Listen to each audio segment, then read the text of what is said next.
Good evening, it's the Romany Rye back again. The video won't be that long tonight, but I just want to take you on a little tour at the moment. The only way I know how I can deal with these photographs. My photographic person or helper will be here tomorrow night, but I'm going to just show you a couple tonight. Showing you the scrapyard that we had. We started from nothing, it's just a field. The scrap that went out from Truro on the boat, 1,000 tons that I exported. D&W reclamations, and I got a couple of other stories I'll tell you about. So I'll just show you a couple of photographs now. This one here is the scrapyard that we started from scratch, and you'll see the bungalow there on the right that we built. That's the biggest old bungalow it was at the time. And that yard is empty now to what it normally was, because you remember me telling you about the Environment Agency. You can see it's all concreted there, look. We had to put concrete down. There was a metal shed there that was down the bottom, and the antique shed. Me and Uncle Artie put that shed up, Aunt Liza's man. Weekends. Because the metal shed used to be over there, on the left. But we had to move it. So that was the scrapyard. And that's poor old Donald, the chap who got killed. That's his white van there. And that's what it was like. So now I want to show you a couple of photographs more now of when I exported the scrap from Truro. As I told you, I was the first man to do that, and that ever went out of Truro. On the boat, that's me standing up on top there, looking over. That's I had 2 grabs there and a magnet, and I borrowed a loader off from Morgan Drew to push it up. But all that 1,000 tons of scrap there was in my scrapyard. The reason why that scrapyard looks empty now is because we were doing the concreting and we had to empty it out. And there is the newspaper cutting of D&W reclamations. That's Drew and Ware. Help the export trade. Bring their scrap metal to Newham Quay, Truro. The old coal yard. Light iron, cars, cookers, heavy iron, brass, copper, aluminium. It was all there. And we ran that yard together then to try and boost the trade up to get the scrap to load out on the boats. What was that? So now I want to talk you through a couple of things. You remember me telling you that they delivered a machine to me that was supposed to be Tommy Ware's. Now, if you look at that photograph of the yard, you'll see up behind, that's where I put the machine. And that's where I waited for him to come. He kept sending everybody up, and I wouldn't let him have it. He come up there himself that day to talk to me. It was a waste of time. So, you know, that was a hard pill for me to swallow, though.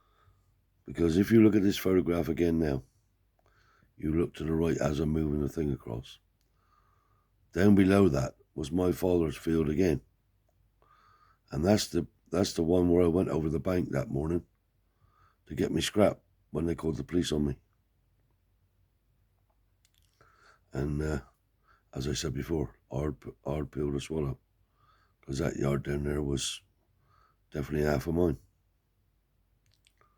And if you look at the photograph now, directly in front of you, you'll see those walls, those freestanding concrete walls.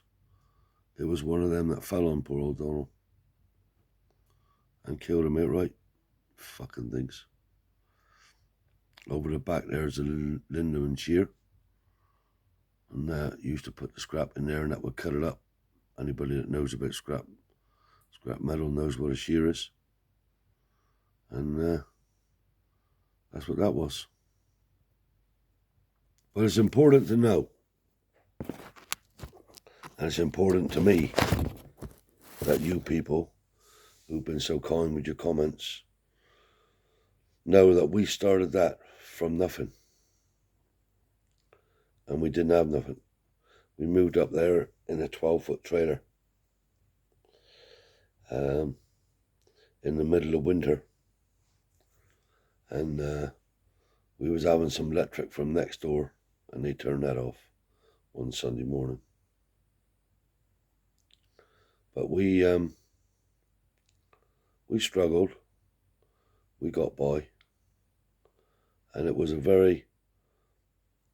it's difficult to tell you, because I don't know how you would react, how some of you people would react to it, but when a person gets killed on your place,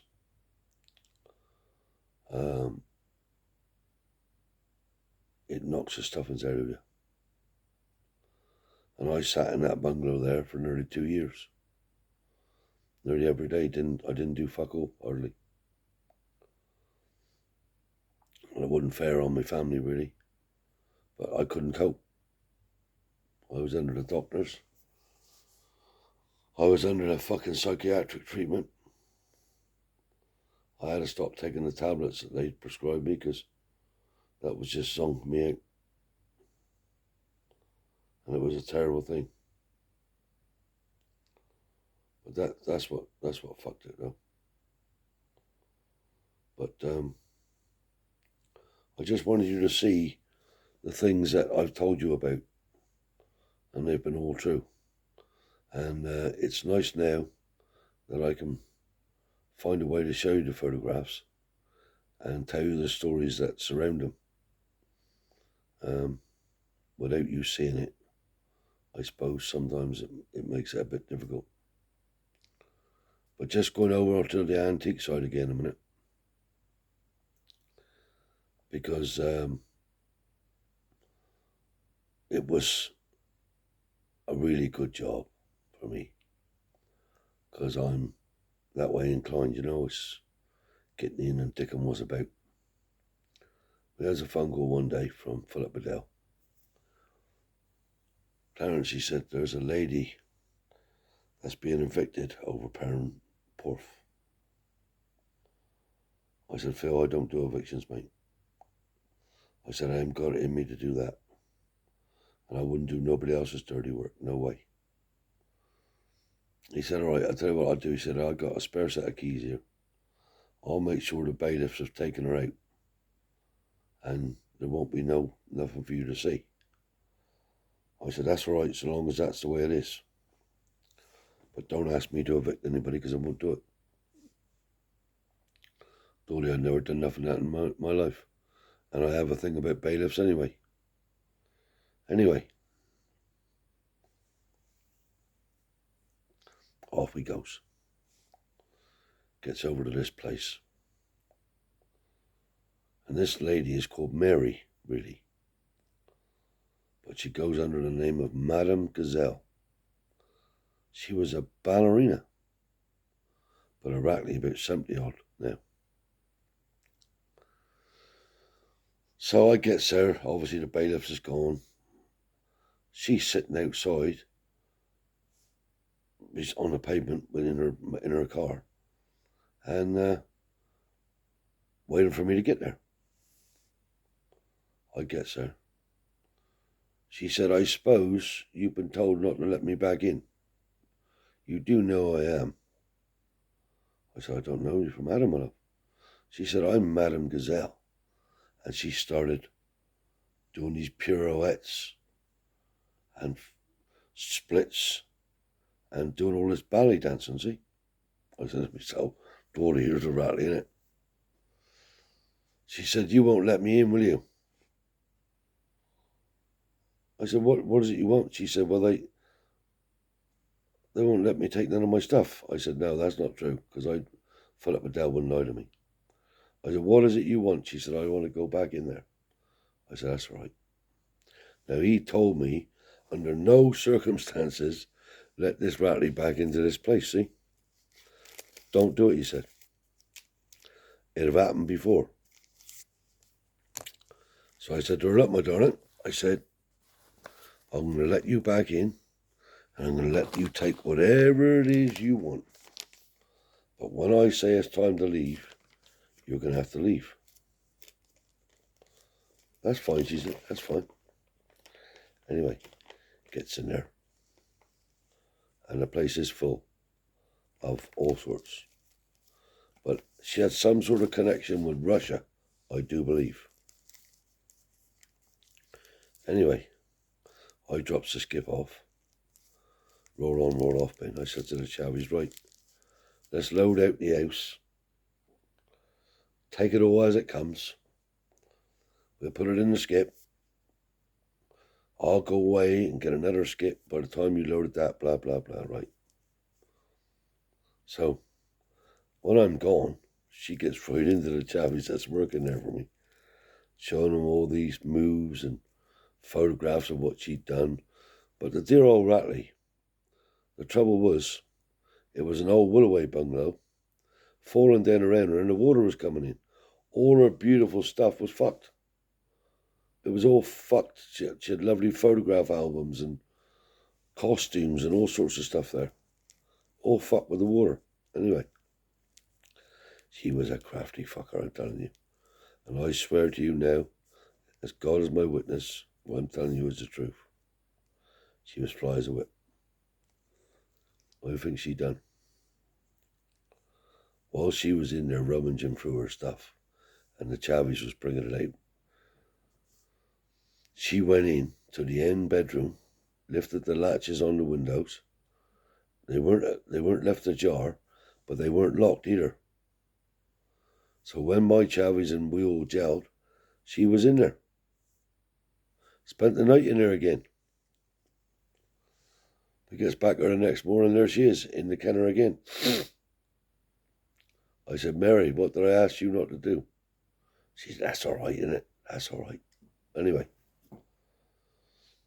Jed come over in the car to see what we was doing. So I introduced her to her. I said, this is Mary Plough. She said, I don't suppose you could help me. So Jed said to her, what do you need, my love? She said, what I need is somebody with a faster car and better car than mine to take some of my stuff back to my bedsit. Now, come to find out afterwards, right? She wasn't supposed to have nothing in the bedsit, no more than what she needed. So box after box was coming out. So Jen had to take it over to where the bedsit was, walk up 2 flights of stairs with these boxes. So when she come back on her second or third time, she said, that tan, she said, is getting full up. There's no room in there. I said, we better stop. So I said to her, look, Mary, I said, you can't take no more. Oh, she said, but I want to. I said, well, you can't. Where are you going to put it?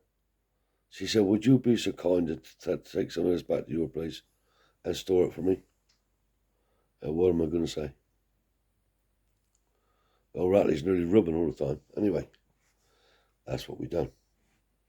And after that job, we used to go over to Truro and take her food over. Very interesting Ratley, though. Very, very interesting Ratley. But she was genuinely a ballerina. She had pianos in there. She had some beautiful gramophones and record players, but all fucked with the water. How she ever stuck it in there so long, I don't know. So we done that job and we kept in touch with her. So I don't know how long went by. Brian was about 4 or 5 by now. Philip Adele rings me up again. Clarence, I got a job in Portreif. He said it's an easy job.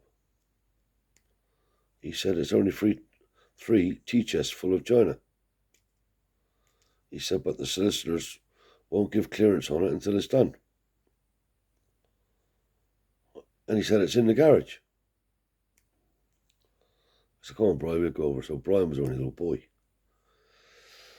So we gets over there, opens the garage up, and there's these tea chests. So Brian looks in there, she's fumbling around. And it was all china I could see. Some nice little figurines.